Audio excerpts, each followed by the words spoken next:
আবারও অ্যাথলেটিক্স ট্র্যাকে শিরিন ইসমাইলের জয় জয়কার। জাতীয় স্টেডিয়ামে 100 মিটার স্প্রিন্টে একজনের রাজত্ব ফিরে পাওয়ার গল্প তো অন্যজনের দাপুটে পারফরমেন্সে অনন্য রেকর্ড।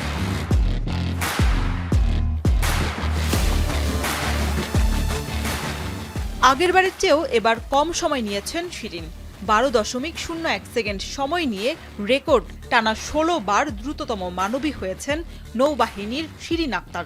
আর 3 বছর পর আবারও পুরুষদের 100 মিটার স্প্রিন্টে দ্রুততম মানবের খেতাব জিতে নিয়েছেন একই সংস্থার ইসমাইল হোসেন।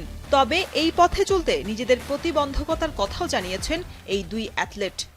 বিদেশের মাটিতে বিশেষ করে সাব গেমসে একটি স্বর্ণপদক আমি সবসময় বলি উপহার দিতে চাই বাংলাদেশকে। জানি না সেটা কতটুকু স্বপ্ন আমার পূরণ করতে পারবো, তবে যথাসাধ্য চেষ্টা করি। তবে এটা আমার একার না, সম্মিলিত প্রচেষ্টা থাকলে ইনশাল্লাহ এটা আমি করতে পারবো। ইউকেতে অ্যাথলেটিক্সের হচ্ছে বেশি হাই, তো ওইখানে ওর যেই কোচিং স্টাফ আছে, ফিজিও আছে, তারপর ওর আধুনিক যেই ডিভাইসগুলো আছে সেগুলো আমাদের নাই।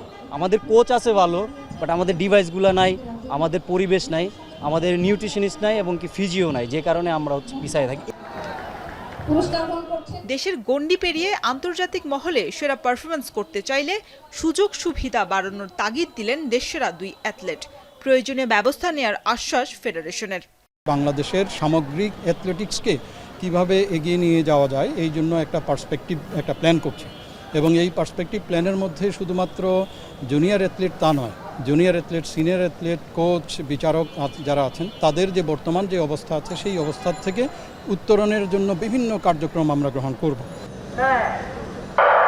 3 দিনব্যাপী আয়োজনের প্রথম দিনে বিভিন্ন ইভেন্টে বাংলাদেশ নৌবাহিনী 17টি পদক জয়লাভ করেছে। অন্যদিকে 15টি পদক অর্জন করেছে বাংলাদেশ সেনাবাহিনী। শরীফ রওশন, এখন ঢাকা।